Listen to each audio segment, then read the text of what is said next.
Seitas, no geral, já são uma coisa assustadora.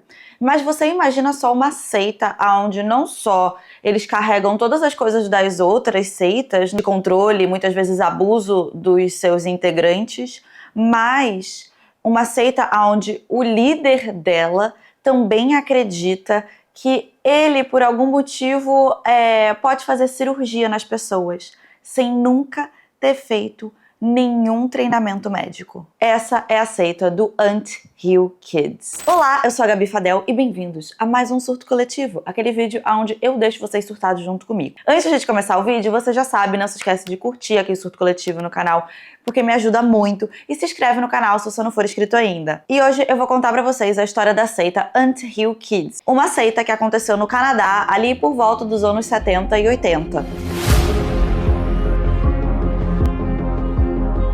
Para entender essa seita, a gente precisa entender o início da vida do Rot Terrier, que é o líder dessa seita. O Rot nasceu 16 de maio de 1947, no Quebec, no Canadá. E ele foi o 7º filho a nascer dos pais dele. Inclusive, os pais dele eram extremamente católicos. E o pai dele estava envolvido numa vertente ali do catolicismo que se chama Peregrinos de São Miguel. E é um movimento católico tradicionalista. E faz parte ali das pessoas que fazem parte desse grupo de passar, pela vizinhança, batendo de porta em porta, pregando e pedindo contribuições em dinheiro. E o Rot, desde criança, ele acompanhava o pai dele nessas andanças pela vizinhança, nessas pregações e nesses pedidos de dinheiro. Então, assim, desde bem criancinha, ele já estava acostumado a falar em público, com pessoas. E não só isso, falar em público com pessoas sobre religião ainda. E aí, assim, os relatos sobre a infância dele são um pouco contraditórios. Tem gente que fala que o pai do Rot, ele era realmente, assim, um cara muito rígido, mas extremamente honesto. E que a família vivia ali meio que dentro dos padrões da época do catolicismo, seguia muito a religião e tal. Mas tem outros relatos que descrevem o pai do Rot como uma pessoa extremamente violenta. E o próprio Rot já chegou a falar em entrevistas, mas isso daí não tem como a gente saber com certeza, tá? Porque ele é uma pessoa que a gente vai entender que ele dá uma mentada nas coisas, mas ele já chegou a falar em entrevistas que ele sofria abusos físicos do pai. Que ele às vezes era trancado no porão, que ele era empurrado como forma de punição. E esses relatos que ele dá nunca foram confirmados ou negados. Na escola, o Rot até que era um bom aluno, assim. Ele tinha, assim, um desempenho, no geral, acima da média. Ele gostava muito de matemática e, obviamente, ele gostava muito de religião. Os professores falavam que ele era bem inteligente, ele tinha uma memória muito boa, mas ele era, assim, bem inquieto e ele era, assim, um poço de desumildade. Ele era bem arrogante, daquelas pessoas que são inteligentes, sabem que são inteligentes e se acham melhor que todo mundo. Mas, assim, apesar dele ser bem inteligente, e ir bem na escola, ele nunca chegou a terminar o ensino médio. Ele simplesmente abandonou o ensino médio antes de se formar, e aí ele passou a estudar sozinho, meio que ser autodidata. E também na adolescência do Rot, ele começou a ter uns problemas de saúde. Ele tinha muitas dores no estômago, que mais tarde, quando ele já era adulto, ele foi diagnosticado com úlcera gástrica, Mas na época, quando ele era adolescente, ninguém sabia o que era. Mas apesar de que, assim, o Rot realmente tinha problemas, médicos, que a gente sabe que depois ele ia sofrer com esses problemas, inclusive guarda esse ponto, que esse ponto vai ser importante mais pra frente. Ainda assim, ele tinha uma tendência muito grande a exagerar. Então, assim, ninguém sabia exatamente quanto que ele estava sentindo, porque ele gostava muito de exagerar as dores que ele sentia e se fazer de vítima, sabe? Ele era, assim, uma grande vítima, ele sofria muito. E, assim, não tô dizendo isso só porque, ele reclamava muito de dor. Não, ele literalmente inventava câncer. Ele aumentava muito a gravidade das coisas que ele sentia. Ele dizia que ele estava sempre prestes a morrer, inventava que estava com câncer, Isso tudo desde adolescente. Ele já inventava umas doenças. Enfim, quando o Rot abandonou o ensino médio, ele continuou ali se interessando por estudar e tal, ser meio autodidata. E especialmente sobre medicina. Ele lia livro de anatomia, ele lia várias enciclopédias médicas e, além disso, ele também gostava muito de estudar religião. Tanto coisas sobre catolicismo quanto outros textos esotéricos. Então, assim, apesar dele nunca ter tido, assim, uma educação formal, ele impressionava muito as pessoas porque ele lia muito, e não só ele lia muito, como ele conseguia recitar os trechos que ele lia, tipo, palavra por palavra. Ele tinha uma memória realmente muito boa. Então, assim, as pessoas achavam que ele era muito impressionante e muito inteligente. Enfim, né, o Roth, ele casou super cedo, né, o que era esperado de uma pessoa que estava ali, né, crescendo nos anos 60, a gente tá em 1967 agora, quando ele se casou, ele tinha 20 anos e ainda por cima muito religioso, né. Ele se casou com uma moça chamada Francine Grenier e eles tiveram 2 filhos. Então, até aí, né, estamos com uma vida normal, não é mesmo? Assim, sem grandes acontecimentos muito bizarros sobre a vida dele. Mas, ali, no início da vida adulta dele e tal, foi quando aqueles problemas que ele já tinha no estômago, aquelas dores que ele sentia, né, foram piorando. E foi quando ele foi diagnosticado com as úlceras gástricas graves. E por conta dessas úlceras, ele teve que passar por várias cirurgias. E essas cirurgias deixaram ele com um problema que se chama síndrome de dumping, que é uma condição que acontece com pessoas que passaram por cirurgia no estômago, que faz com que o estômago libere a comida pro intestino delgado muito rápido. E aí, como essa comida meio que não tá pronta ainda para ir pro intestino delgado, a pessoa passa a ter náusea, diarreia, começa a suar frio, ter palpitação e às vezes até desmaio, coisa de logo depois da refeição, sabe? Então, assim, é claro que é uma condição que soa horrível, não é mesmo? E realmente acontecia, às vezes ele comia alguma coisa e ele desmaiava. Mas para uma pessoa que já tinha esse lado, né, muito dramático da doença, que quando era adolescente já inventava que tinha câncer, né, fez com que o Roth ficasse assim ainda mais, sabe, mais dramático. Era assim o grande show do rock. Enquanto ele tava nessa fase de ter que lidar com cirurgia, de ter que lidar com essa síndrome, né? De ter basicamente um problema que causava, tipo, desconforto quando ele comia de uma forma crônica. O comportamento dele, as atitudes dele também mudaram. O que é meio que compreensível, né? Quando você tá passando por uma coisa, assim, meio intensa de saúde, às vezes as pessoas passam por uma mudança de comportamento também, né? Então, o Roth, que antes era um cara, né, que cresceu numa família ultra católica, né, casou cedo, tinha 2 filhos, tinha um estilo de vida bem conservador, simplesmente virou, assim, um grande cafajeste. Ele começou a sair pra bar, pra beber, pra ficar estragado de álcool, que particularmente aqui eu quero fazer um parênteses, fiquei pensando comigo, nossa, isso não devia ser uma coisa boa pra síndrome dele. Se o problema era justamente quando ele comia coisas, né, ingeria coisas, ingerir álcool devia, bom, mas enfim. Bebia pra caralho e começou a ter amante e ficar meio, assim, meio obcecado por sexo, sabe? Enquanto isso, a pobre da Francine ficava em casa tomando conta dos 2 filhos que eles tinham. E aí foi durante essa fase, né, que ele tava, tipo, doidão, que ele conheceu a Gisele LaFrance. E a Gisele virou a amante do Rock. E nessa, né, ele tava passando claramente por uma fase difícil, né, uma fase complicada e tal, conturbada da vida dele. Ele também começou a procurar, assim, uma direção espiritual, sabe?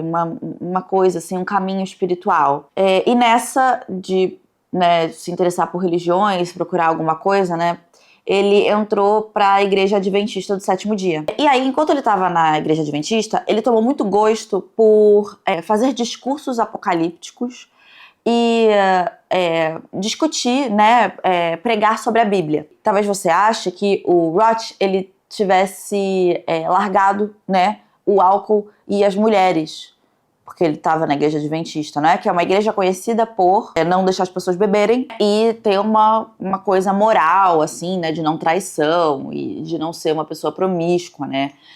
Mas não, nada mudou nesse lado aí. Ele continuou fazendo a mesma coisa que ele estava fazendo, só que indo na Igreja Adventista, né? Então não só ele estava bebendo, ele estava traindo a esposa dele, como ele também estava meio que pregando as próprias interpretações dele da Bíblia. Ou seja, ele não estava nem indo de acordo com o que aquela igreja acredita da Bíblia. Ele falava o que ele achava que era. Chegou até um momento que ele tentava convencer os fiéis da igreja de que a interpretação dele era a interpretação correta, e não o que os pastores falavam. Daí, deu uma treta, né? E ele foi expulso da igreja. Aí, então, agora a gente vai pra 1977. E aí o Roth, ele tá afastado da esposa Francine e passa a viver com a amante dele, a Gisele. E aí foi nesse período, né, que rolou isso, que ele sai de casa e vai morar com a amante, que ele abre... É aqui que a gente começa realmente. Ele abre uma clínica. O nome da clínica é Clínica de Vida Saudável, que ficava ali no Quebec.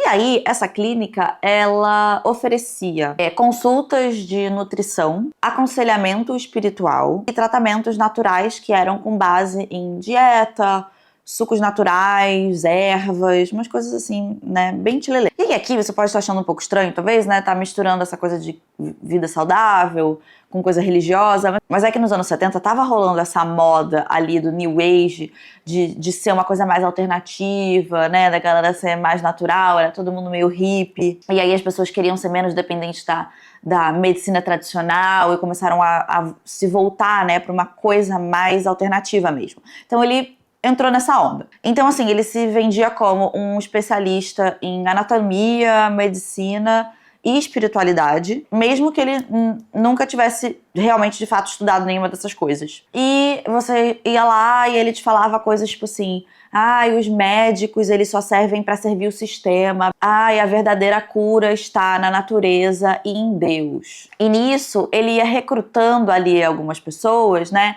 que passavam a ser meio que discípulos dele, daquela clínica. Em sua maioria, essas pessoas eram mulheres jovens, de 18 a 25 anos. E uma vez que ele conseguia que essas pessoas começassem a confiar nele, né, ele já começava naquele processo de fazer com que essas pessoas cortassem os laços com as famílias, por exemplo, né, dizendo que a família estava adoecendo elas. E aí, foi nessa época que ele tinha essa clínica que aconteceu, assim, a primeira vítima, mais ou menos, dele, que é a Geraldine. A Geraldine, ela tinha sido diagnosticada com leucemia e ela estava fazendo um tratamento convencional de leucemia, mas ela resolveu também procurar por uma coisa mais alternativa e foi na clínica do Roth. Ele acabou convencendo ela a parar com o tratamento no hospital para leucemia. Tipo, sei lá, quimioterapia que ela devia estar fazendo, provavelmente, né? Ela parou com o tratamento normal, de médico. E mandou ela seguir uma dieta específica lá dele e fazer vários jejuns. Era essa dieta, que acho que era só de alimentos crus e jejum. E, em pouco tempo depois que rolou isso, né, que ela parou de fazer o tratamento oficial e começou a fazer as dietas e jejuns dele e tal, a Geraldine morreu. E aí aqui que a gente ficou assim, a gente considera ela uma vítima, a gente não considera, porque realmente ela estava doente, ela tinha leucemia. O relatório, né, da morte dela é que ela morreu por causa da leucemia. Mas e aí, será que ela não poderia ter sobrevivido se ela não tivesse feito o tratamento? Será que ela já estava com um câncer que fosse terminal de qualquer jeito? Não sabemos. Mas a gata não terminou o tratamento dela de qualquer jeito, né? Então, assim, por mais que oficialmente a morte dela tenha sido por causa de leucemia, já começou a rolar uma fofocada na cidade, que é uma cidade meio pequena, de que, tipo assim, a clínica, ela começou a ir pra clínica e que ela parou de fazer o tratamento, né, e tal. Já tinha uma fofocada sobre isso. E aí, isso acelerou um processo que já estava rolando antes de investigação da clínica dele, porque a clínica dele já estava sendo investigada por exercício ilegal de medicina. Afinal, o Divo, ele se apresentava como médico, ele dizia que era médico, ele cobrava por consulta e ele prescrevia tratamento, sendo que ele não podia fazer nenhuma dessas coisas, não é mesmo? Então, né, juntou esse caso da Geraldine com essas outras coisas todas que ele já estava fazendo de errado e tal, não sei o quê. Em 1978, ele teve que fechar a clínica. Foi proibido de exercer. E aí, para os seguidores dele, né, aquelas pessoas que já estavam ali envolvidas na clínica, ele falou assim, tá vendo só?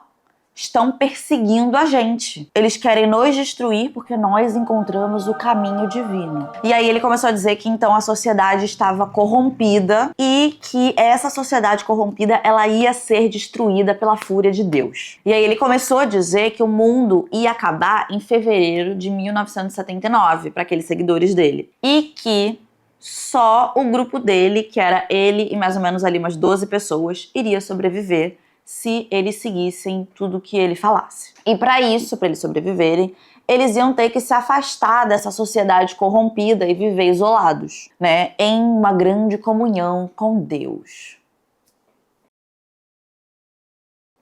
Daí, ele e esse grupo, né, de umas 12 pessoas, saiu da cidade e eles se meteram numa parte meio isolada, meio que uma florestinha assim. E nessa parte isolada, eles começaram a construir o que seria a comunidade deles. E aí, assim, eles construíram, né, que você tem que imaginar que são essas pouquíssimas pessoas que não sabem construir coisas, né, fazendo ali cabanas e um centro comunitário e tal. E aí eles iam, cortavam árvore, cortavam as coisas, iam e fazendo as cabaninhas e tal, não sei o que, né?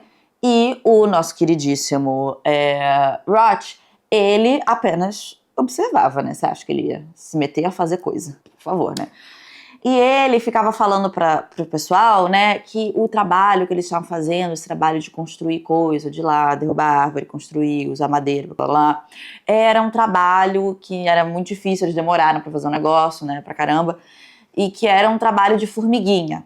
Era eles fazendo todo dia, toda hora coisa, que nunca acabava, mas que era para um bem maior, para uma coisa maior, né? E é daí que vem o nome do grupo, que é Ant Hill Kids, que Ant Hill significa formigueiro, e kids, crianças, né? Então, se você for traduzir mais ou menos o nome do grupo, significa Crianças do Formigueiro, que é o apelido que ele deu enquanto eles estavam trabalhando para construir as coisas todas. Então, o Roth, ele se apresentava ali como o Messias, né? Que sabia que aconteceu o apocalipse e tal, e que era a chave para eles se salvarem. E que todo mundo que não acreditasse no negócio ia ser destruído, junto com a sociedade. Que aquela comunidadezinha que eles estavam construindo ia ser como se fosse assim, a sementinha para nascer uma nova humanidade, que ia vir deles. Então esse grupo basicamente funcionava assim como uma teocracia, onde ele era o rei absoluto, que tinha o poder divino e mandava em todo mundo ali. E ele controlava, assim, realmente tudo das pessoas, tá? Ele controlava a alimentação desses seguidores, ele controlava o trabalho deles, ele controlava, inclusive, o sexo entre as pessoas, os horários de sono, quando alguém ia dormir, quando alguém ia acordar, e queria, inclusive, controlar a forma que as pessoas pensavam também, né? Como é praxe de qualquer seita.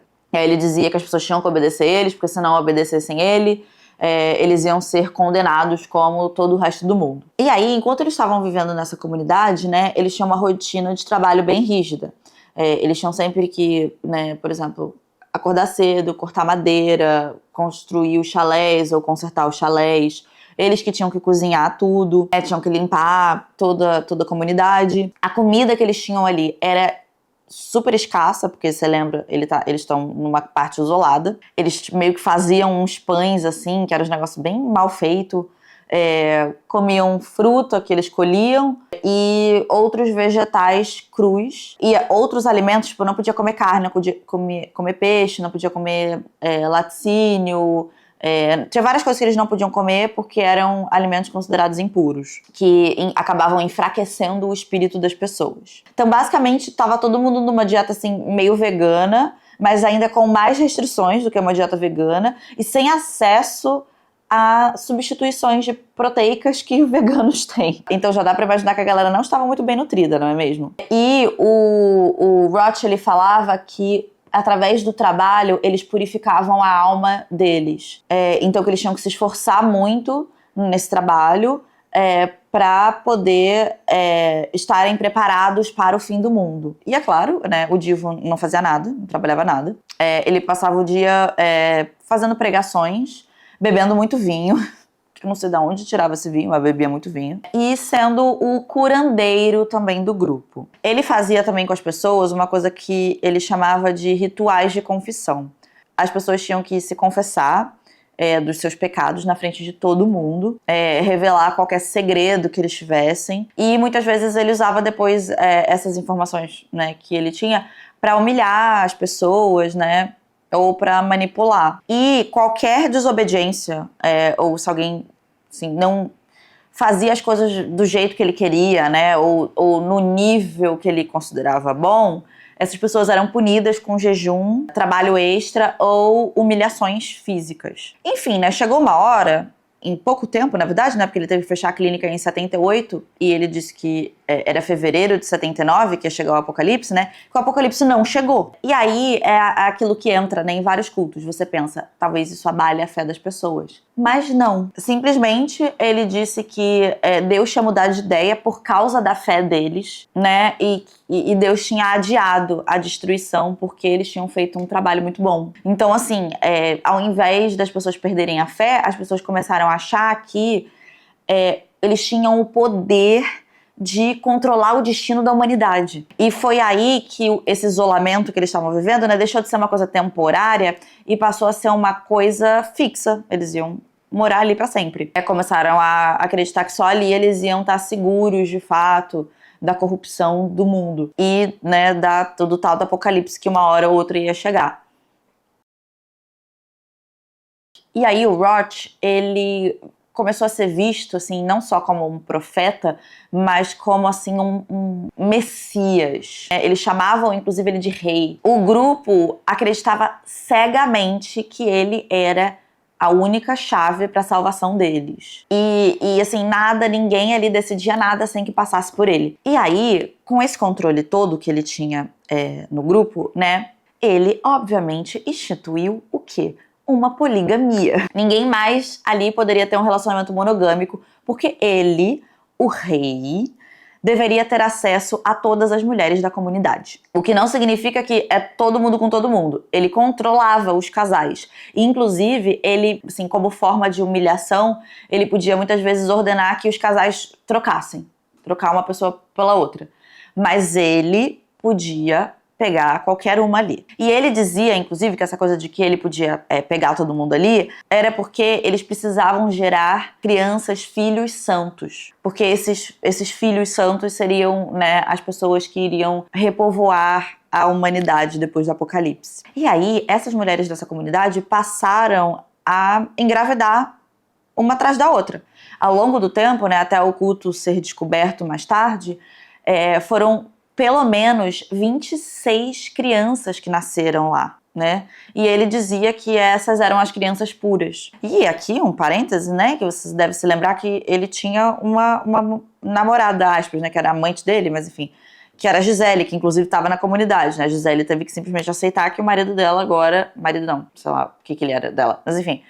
ia pegar todo mundo, né? Não podia falar nada, porque se você fizesse qualquer tipo de protesto, era visto como se você estivesse indo contra a vontade de Deus. E aí, o controle e as punições que ele fazia contra esses seguidores também foram, né, aumentando. Ele começou a usar de violência para punir as pessoas se elas não faziam exatamente o que ele queria. Às vezes, se você reclamava que você estava com fome, ou que você estava cansado, ou trabalhava devagar, ou então se ele te acusava de ter pensamentos impuros, você ia sofrer um castigo físico. E esses castigos físicos, às vezes, era, por exemplo, você ficar amarrado, pelado, do lado de fora no frio. Que aqui, PS, estamos no Canadá, em Quebec, no Canadá, tá? Não é qualquer frio.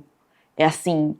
frio de tem neve até quase a sua cintura, frio. Ele forçava jejuns prolongados, que às vezes eram tipo vários dias de jejum. Batia com chicote, improvisado, claro, né? E fazia aquele negócio que eu falei, né, de às vezes trocar os casais. E aqueles rituais que eu falei, né, que as pessoas tinham que se confessar publicamente na frente de todo mundo, passaram a seguir de violência física também. Ele batia enquanto as pessoas se confessavam, porque ele dizia que estava purificando os pecados. É claro, essas pessoas continuavam todas ali porque elas acreditavam que se elas saíssem dali, elas estavam condenadas ao apocalipse. Foi em março de 1981 que a gente tem a nossa primeira vítima de fato, que no caso da Geraldine, a gente fica naquela, né? Ela tinha leucemia, né? Ela poderia ter vivido mais, ela poderia ter sobrevivido, a gente não sabe, né?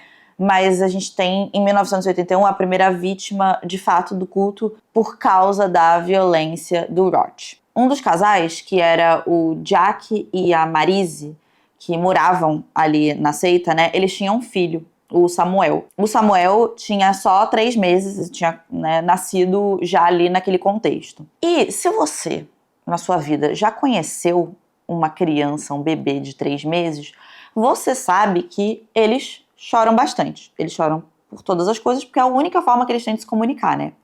Pois bem, um dia o Samuelzinho, que tinha 3 meses, estava chorando muito. E isso estava irritando muito, muito Roth, porque ele exigia silêncio completo no acampamento, assim, né? Por causa do espiritual, pipipipopó, então tinha que ficar em silêncio. E o Samuelzinho tava chorando. Então, né, o Roth, era uma noite, assim, tava muito bêbado, ele tinha bebido muito vinho, e ele tava muito puto porque o bebê tava chorando. Eu vou dar agora um alerta de gatilho, tá? Porque é bem terrível o que eu vou falar agora, então se você quiser dar uma puladinha no vídeo, mas enfim. Ele pegou o bebê do colo da mãe, né, a Marise, disse que a criança estava possuída por demônios e bateu com a cabeça da criança na mesa até que ele parou de respirar. E aí aqui você deve imaginar o tamanho do choque, né, dessas pessoas, de presenciar isso, né? Os pais, assim, ficaram completamente em choque, sem saber o que fazer. E o Roth declarou que a morte foi vontade de Deus e que a criança ia ser um anjo no novo mundo que estava por vir. E eles simplesmente pegaram o corpinho do bebê e enterraram ali, né, em volta ali do acampamento, e foi isso. Aqui a gente também tem, mais ou menos na mesma época, assim, quando o Roth também tem a virada de chave de começar a achar que ele era um cirurgião. Um dos primeiros, assim, registros que a gente tem, né, de quando ele começou a achar que ele, enfim, né, era aparentemente o doutor, aconteceu com um cara chamado Claude. O Claude, ele era jovem, assim, ele tinha muitos problemas de estômago, ele sempre tinha muita dor de estômago. Enfim, o Roth, ele, ao invés de deixar o cara, né, que está com dor de estômago, sei lá, dar uma descansada, talvez, né, tomar um Estomazil, não sei, ele disse pra todo mundo que chega daquilo que ele ia curar o Claude. Ele pegou uma faca na cozinha, ele deitou o Claude na mesa e, sem nenhum tipo de anestesia, nada, ele abriu a barriga do Claude. E quando eu falo abriu a barriga do Claude, eu não estou dizendo, ele fez um cortezinho na barriga. Não. Ele abriu e começou a mexer nos órgãos internos do Claude. Enquanto ele fazia isso, ele dizia que Deus estava guiando a mão dele. O Claude, obviamente, berrava de dor e as outras pessoas assistiam aquilo achando que era um ritual divino. Quando ele se deu por satisfeito de que ele tinha feito o trabalho divino, ele suturou a barriga do Claude com uma linha de pesca. E, por incrível que pareça, tá, o Claude sobreviveu. Ele ficou com uma cicatriz na barriga, mas ele sobreviveu. E assim, eu acho que o fato de que o Claude sobreviveu, né, aquilo, fez com que as pessoas realmente acreditassem, e o próprio Roth acreditasse, que ele era um cirurgião, né, que aquilo era uma coisa que ele podia fazer. E ele também dizia para as pessoas que a dor fazia parte do ritual de purificação. E aí teve uma virada de chave ali que ele começou a fazer procedimentos nos seus seguidores, né? E isso foi ficando cada vez mais comum. Qualquer tipo de doença, desconforto que as pessoas apresentavam, ou às vezes até assim, desobediência, era uma oportunidade para ele brincar de médico. Às vezes ele arrancava o dente das pessoas com um alicate, e tudo que eu tô te falando aqui é sem anestesia. Abre a boca e tira e pronto, tá? Se você tinha pensamentos impuros, ele fazia incisões no seu corpo como se fosse tirar os pensamentos impuros. Se você tinha preguiça no trabalho, ele obrigava as pessoas a enfiarem várias agulhas no próprio corpo. E assim, de tudo que eu te contei, assim, o tal do Claude, que foi a pessoa que, né, sofreu pela primeira vez com isso, ele era um cara que o Roth, ele meio que não gostava muito dele, sabe? Porque o Claude, ele era uma pessoa mais fraca fisicamente, né? Tinha mais problemas de saúde, então ele não conseguia trabalhar da forma que o Roth achava que ele deveria trabalhar. Ele era uma pessoa mais fraca, né? Tinha mais dificuldade. E o Roth, ele não tolerava pessoas que ele considerava preguiçosas. Mesmo que, assim, o cara era uma pessoa que era um pouco fisicamente mais fraca, tinha problemas de saúde. O Rot era preguiça. Então, o Cloud, ele acabava sofrendo muito com uma perseguição ali por parte do Rot. E num desses dias aí, Rot chamou todo mundo, botou todo mundo num círculo e disse que o Cloud era um membro que precisava ser corrigido. Disse que ele, assim, não era uma pessoa que estava se dedicando o suficiente. Mas ao invés próprio Rot bater no Cloud, por exemplo, como ele já tinha feito inúmeras vezes, ele botou na mão do Cloud uma marreta e falou o seguinte: se você é tão inútil, quebre o seu braço. Assim você vai aprender a obedecer. Aí o Cloud deu uma hesitada, né? Porque assim, que porra é essa?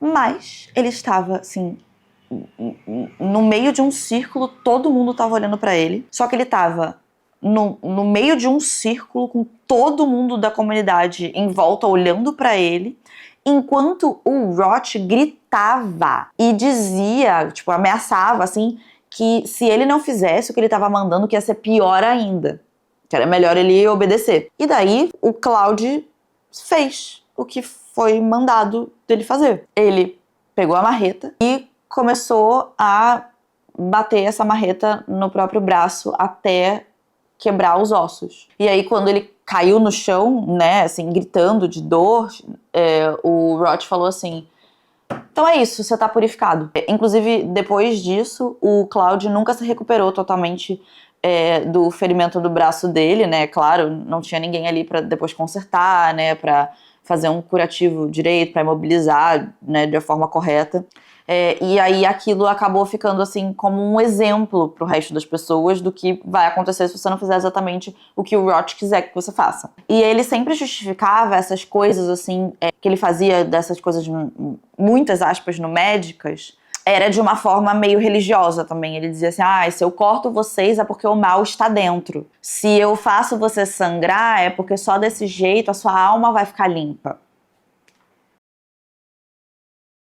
E aí, no meio de tudo isso, a gente tem a Gabrielle. A Gabrielle é uma seguidora, assim, das mais próximas do Rot. Mas ela também era, assim, uma das que, assim, mais sofria na mão dele, tá? Ele já tinha arrancado o dente dela, já tinha feito vários cortes nela, queimadura também. E a Gabriela, assim, em 1989, ou seja, foi tempo já, né? O culto já existe aí há uns 11 anos, que essas pessoas já estão presas ali. Ela começou com uma ideia que era uma ideia inaceitável, que era a ideia de ir visitar a família dela. E isso, pro Rot, a ideia de que você quer ver a sua família era considerada como uma grande traição. E ele decidiu que ele precisava, né, resolver esse problema. Ele, mais uma vez, reuniu toda a comunidade, né, para presenciar o ritual de purificação da Gabrielle. E primeiro ele começou a bater nela, e ele bateu tanto nela que ela desmaiou. E aí, nisso ele mandou os outros membros imobilizarem ela, né? E foi aí que ela voltou a si, né? Ela estava imobilizada. E aí o Rot disse que o demônio tinha possuído a mão da Gabriela, então que ele precisava tirar o demônio da mão dela. Ele começou o procedimento cortando o braço dela com uma faca bem na altura da mão, assim. Depois ele pegou um machado e decepou parte da mão da Gabrielle na frente de todo mundo. Foi um ferimento horrível, né? E aí com o que sobrou ali da mão dela, ele fez um curativo improvisado. Pegou um pano, molhou no álcool e enrolou ali. E assim, a Gabrielle, ela não foi levada pro hospital depois disso, né?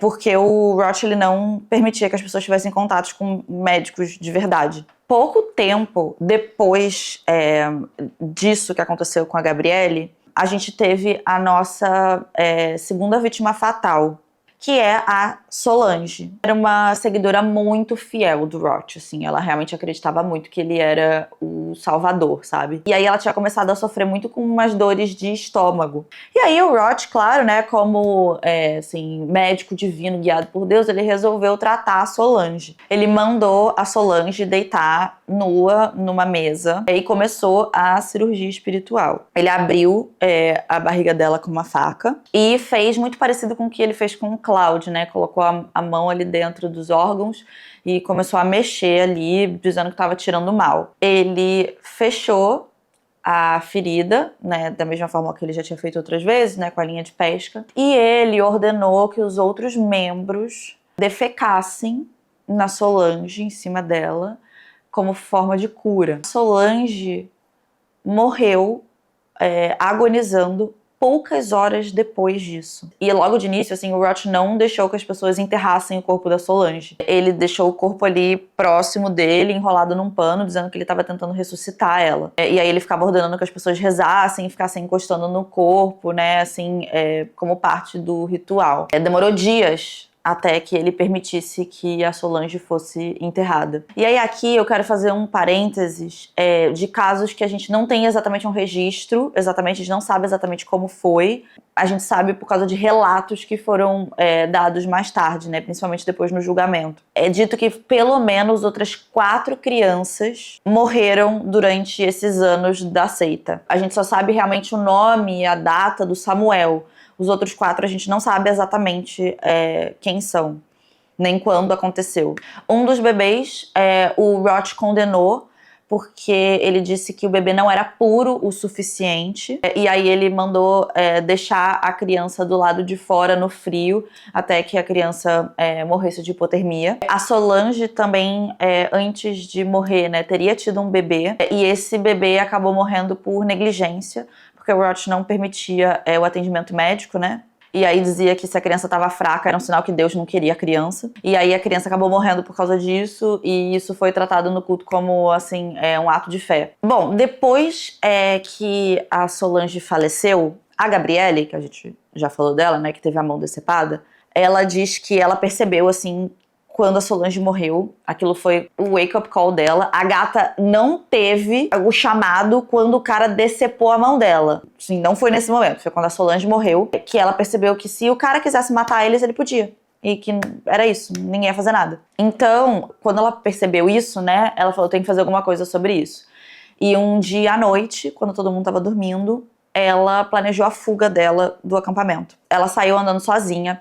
Ela ainda estava com a ferida aberta da mão, porque a ferida nunca tinha fechado totalmente, também não tinha passado tanto tempo assim. Imagina, né, também vai demorar muito mais para o negócio cicatrizar se você, né, não tem um atendimento médico de verdade, né? E ela foi andando até ela encontrar uma estrada de terra. E aí, quando ela foi caminhando por essa estrada de terra, ela foi encontrada por moradores da região. Eles perceberam que ela estava, né, com ferimento ali, que estava sangrando ainda. Levaram ela para um hospital em Montreal, que é a capital do Quebec. E quando ela chegou lá, os médicos ficaram, assim, horrorizados com os ferimentos dela. Enquanto ela estava recebendo o atendimento, né, ela contou a história de tudo que estava acontecendo. Ela contou das cirurgias improvisadas, com a faca de cozinha na mesa, em cima da mesa de jantar. Contou de ter dente arrancado com alicate. Falou dos bebês todos que tinham morrido. Contou da Solange. E mostrou as cicatrizes que ela mesma tinha no corpo. E aí, até aquele momento, até ela conseguir escapar e receber atendimento médico, contar a história dela, ninguém tinha a menor ideia do que estava acontecendo ali, tá? Assim, nada. Não estava no radar de ninguém, ninguém sabia. Porque assim, como o acampamento era super isolado e ninguém saía, e os seguidores, assim, se eventualmente alguém saía, sei lá, pra comprar um vinho pro Rock, alguma coisa, ninguém falava com ninguém, ninguém tinha ideia do que estava acontecendo. Foi só com esse relato mesmo que a polícia resolveu organizar, né, de ir lá ver o que estava acontecendo. E quando eles chegaram lá, eles falaram que era uma cena de filme de terror. E aqui, como eles que tinham construído esse acampamento, né, você também tem que pensar que ninguém ali sabia o que estava fazendo, então que não tinha um sistema de esgoto, né, um sistema de água encanada direito. Então a higiene toda do acampamento era muito precária. As cabanas que os caras tinham construído eram terríveis, péssimas, porque ninguém sabia o que estava fazendo. As crianças estavam todas mal alimentadas, subnutridas. Os adultos todos em estado de choque, catatônicos, não conseguiam nem conversar com os policiais direito. Assim, todo mundo com medo e tal, todo mundo também muito submisso ao Roth, né? Então, assim, ninguém nem queria falar com os policiais. E aí, quando eles começaram a cavar em volta do terreno, eles encontraram restos humanos enterrados, inclusive o da Solange. E aí, assim, no mesmo dia, eles chegaram lá, no mesmo dia o grupo já foi desmontado. O Roth e alguns outros seguidores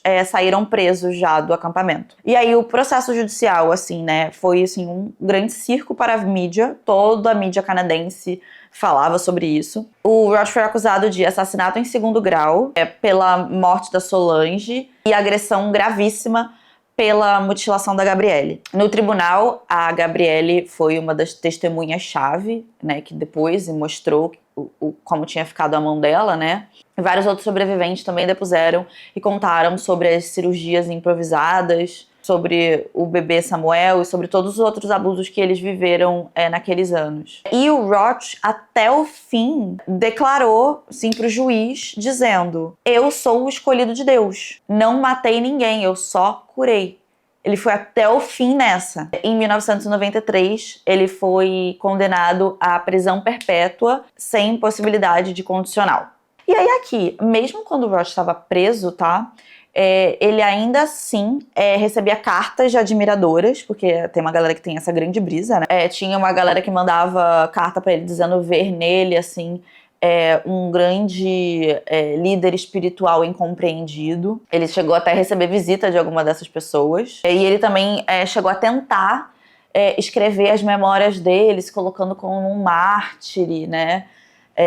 Uma grande vítima do sistema. Só que, apesar dele continuar meio que nessa brisa, mesmo preso, né, os outros detentos todos detestavam ele. Tipo assim, eles diziam que o Roth era insuportável, que ele só ficava falando de religião e tentando, assim, justificar os crimes dele. Aí, em fevereiro, 26 de fevereiro de 2011, o companheiro de cela do Roth, que era um cara chamado Matthew MacDonald, que tinha 60 anos na época, né? Ele perdeu a paciência com o Roth, chato do caralho, e matou ele com uma faca. Assim, não uma faca, né? Porque não pode ter faca na prisão, mas uma faca improvisada, assim. E aí disse que quando os guardas chegaram lá, né, encontraram o corpo e tal, o Matthew, ele simplesmente pegou a faca improvisada, entregou pros guardas e falou assim: caralho, eu não aguentava mais ouvir a voz dele. Essa é a história da seita do Ant Hill Kids. Se você gostou do vídeo, não se esquece de curtir, se inscreve no canal, caso você não seja inscrito ainda,